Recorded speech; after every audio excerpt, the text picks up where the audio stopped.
Hello. Today I'm just going to be going over the rares, mythics, and cool uncommons that I got from not only the Avatar: The Last Airbender pre-release that I went to, but also from the bundle box that I ended up buying. Oh, this one is super cool. Alright, I'm just going to go and show off through the colors. I got an Appa, Steadfast Guardian. I've been seeing him used a lot. Avatar's Wrath, same thing, and I'm planning on using both of these, I want to say, in my Kellen the Kid deck. Aang's Iceberg, very cool. When it enters, exile something until this leaves, and then I have the choice to sacrifice it. Appa, Loyal Sky Bison, I'm planning on using in a similar fashion as this Appa. And then Team Avatar, which is like a strictly better angelic exaltation. Yeah. Alright, then with blue, I did pull a Washi Tong. Very excited about that. Plan on using it. The Legend of Kuruk, which after it's, I guess, once it transforms, turns into Avatar Kuruk. Whenever I cast a spell, create a 1/1 spirit that can't be blocked, but also can't block or be blocked by non-spirit creatures. There we go. And exhaust, waterbend 20, take an extra turn after this one. I had seen some convoluted combo of trying to get as many extra turns as you want, but I think that this is just a cool card. I plan on using it, not abusing it. The Unagi of Kyoshi Island. I am still not 100% sure where I want this card, but there's definitely things where I'm like, you know what, this could go into Bumbleflower perfectly. Or just any other deck that might need a bit more draw, you know? I'm not sure yet. Tiger Seal, I did get in my pre-release. I thought that it was really fun. It was consistently crewing things if I wasn't actually drawing two cards. So that was cool. Iguana Parrot, freaking all-star in my deck. Flying Vigilance Prowess 2/2. I'm definitely going to be using it in my Volo deck because it's a Lizard Bird Pirate.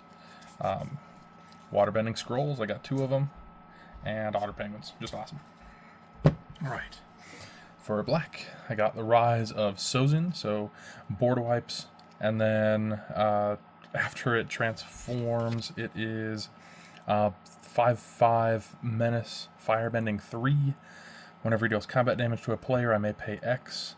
When I do any number of target creatures with total mana value X or less, put any number of creatures with total mana value X or less from that player's graveyard onto the battlefield under my control. Not sure where I'm going to use this, but I'd love to use this. I did get a Phoenix Fleet airship. I've been seeing this used so much. Crazy enough, one of the guys at the pre-release event pulled 2 of these, and that was just insane. He went mono black, and it did really well. Raven Eagle. Let's see, whenever this creature enters or attacks, exile up to 1 target card from a graveyard. If it's a creature exiled, I make a clue. Whenever I draw my second card each turn, each opponent loses 1 and I gain 1. I actually used the, the Messenger Hawk in my thing, and I actually think they would have paired together really well. That's May, Scornful Striker, 2/2 first strike. Whenever a player casts a non-creature spell, they lose 2 life. This would include myself, but this one honestly is a really cool, fun card. Fire Nation Drill. When it enters, I may tap it. When I do, destroy target creature with power 4 or less, and can give permanents my opponent's control. Lose hexproof and indestructible. Very cool. Cat Gator. When it enters, and it's a 7 cost, when it enters, deals damage equal to the number of swamps I control to any target, and it has lifelink, so that would gain me that much. And I got a couple of Judy. Yeah. For red, I got Ren and Shaw. This one was in my pre-release deck. I never ended up copying it. I didn't have enough lessons or dragons in my graveyard. This was the only dragon in the deck. Firebending Student. Very cool. I've seen it used a lot. Not sure where I'm going to put a lot of these yet, but I have so many decks. I'm stoked. Wartime Protesters. Now, truth be told, I know some of these are going to be going into Eowyn Shield Maiden deck, because that one I made humans, knights, and allies is kind of a sub-theme, so it's definitely getting more allies. Wartime Protesters, because I'm also making it kind of like a, I guess I mentioned it's Eowyn, so it's going to be a war-themed deck, something like that, so Wartime Protesters. It honestly just is perfect fitting. Firebender Ascension.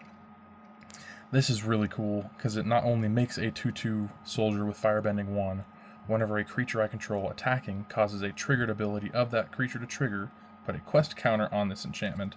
Then if it has 4 or more quest counters on it, I may copy that ability, choose new targets for the copy, which effectively would just be Firebending at the minimum in this. Yeah, this has crazy potential. I'm stoked. Combustion Man. This one, someone in that same pre-release drafted 2 of these, and it went really well.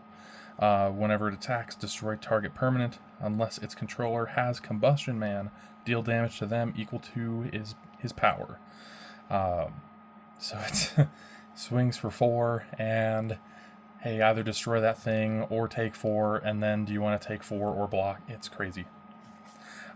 Cave of Two Lovers I got, which searches for a cave, and that cave, I do have the secret tunnel.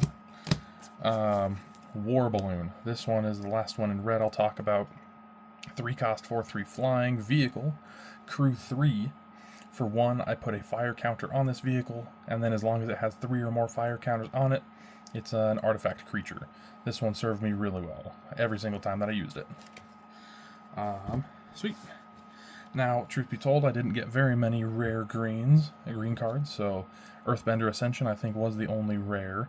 When it enters, Earthbend 2, then search for a basic land, put on the battlefield tapped, then shuffle, and landfall. This gets a quest counter. When it has 4 or more quest counters, it's landfall to put a 1/1 counter on target creature I control, and it gains trample until the end of turn.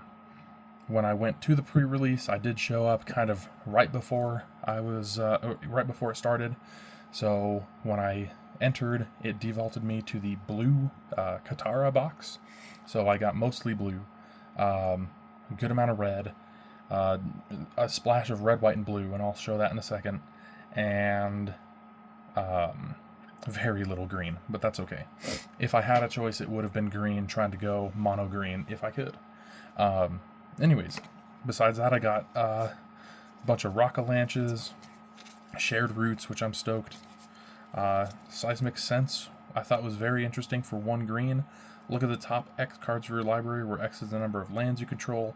You can reveal a creature or land from among them, put it in your hand, the rest in the bottom in a random order. I thought that was awesome.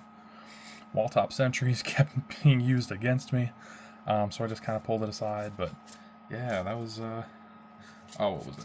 Haru Hidden Talent, I've heard great things about. Yeah. Let's see. Real quick, I'll show lands, and then I'll go into multicolors. I got a rare Abandoned Air Temple. Plan on using that. It's a repeatable, put a 1 counter on each creature you control. Fire Nation Palace is a way to give a creature Firebending 4 for 2. And as I mentioned before, Secret Tunnel. Alright, now for the multicolors. This was my time-stamped rare, and I didn't end up using it. I went just red-blue, and this one I'm planning on putting in that same Eowyn Shield Maiden deck I'd mentioned before. So, 4 cost 3/3 Menace Prowess. Other allies I control have Menace and Prowess. Whenever I cast a non-creature spell, create a 1/1 ally creature token. And other Sokka. When he enters, discard up to 2 cards, then draw that many cards. Whenever I cast an artifact or lesson, I put a 1/1 counter on Sokka. Katara, Water Tribe's Hope. When she enters, I make a 1/1 ally. Waterbend X, creatures I control have base power and toughness XX until the end of turn. X can't be 0, only during my turn. Katara the Fearless, got 2 of those.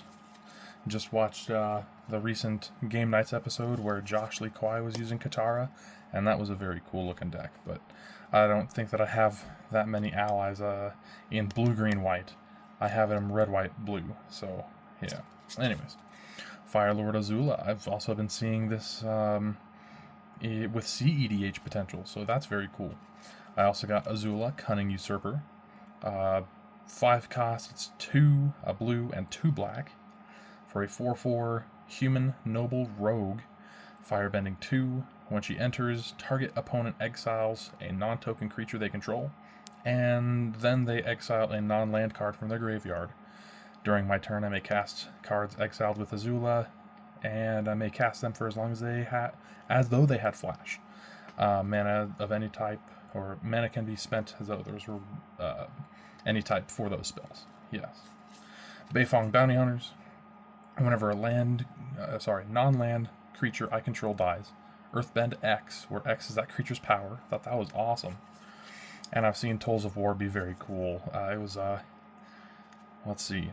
When it enters, you make a clue, and then just cracking that clue to draw a card has you, as long as it's during your turn, whenever you sacrifice a permanent during your turn, create a 1/1 ally creature token, only once each turn. And then in future turns, it's like, okay, I sacrifice this ally, or I have 2 of them. I sacrifice an ally, and I make 2 allies. That was very cool to see. Diley Agents is probably the last one I'll talk about with multicolored. When this enters, Earthbend 1, then Earthbend 1. Whenever this creature attacks, each opponent loses X life, and I gain X life, where X is the number of creatures I control with 1/1 counters on them. Yes, please. Alright. Besides that, got a bear. Got some tea. And I do really like the Lotus looking clue.